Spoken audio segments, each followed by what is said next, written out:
So, I think I need to introduce this person because most of you probably don't know this person. His name's William Frederick Shepherd, or this for short. WFS.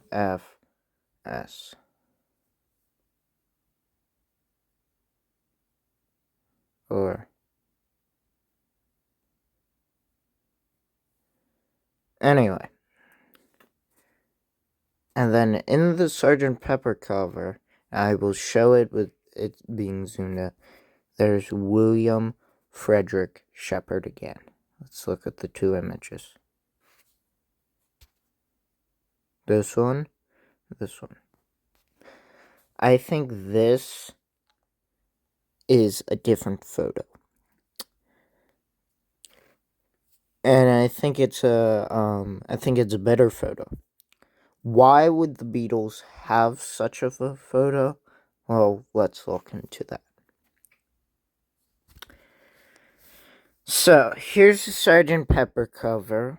There's many clues. There's two photos of William Frederick Shepherd. There's one photo of Paul McCartney. Here's what's the facts. So here's Paul McCartney. And that's very obvious. Here's William F. Shepherd, or Billy Shears. Here's where Billy Shears is. And if you look behind Stuart Sutcliffe, that's Stuart Sutcliffe, if you just don't know. Stuart Sutcliffe, and this is why, it's not really important, it's just me trying to navigate you towards where he is.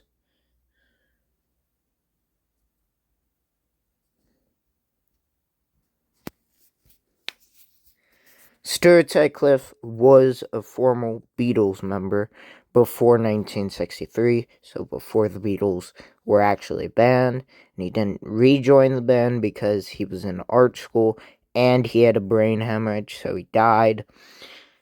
Anyway, behind him is William Frederick Shepherd.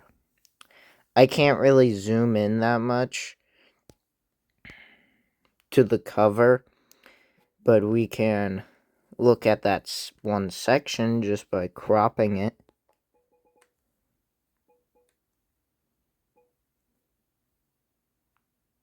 So now we can see, we can't see the image clearer, but we can see him in full form.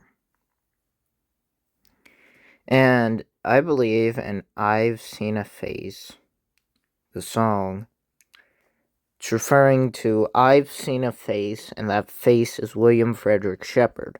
That face is Billy Shears. This is Billy Shears after plastic surgery. This is Paul McCartney.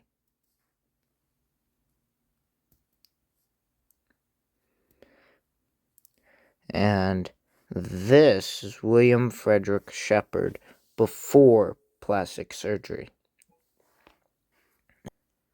So this who popped up.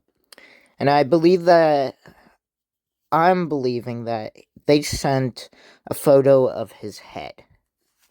Or his face only. That's why it's I've Seen a Face before.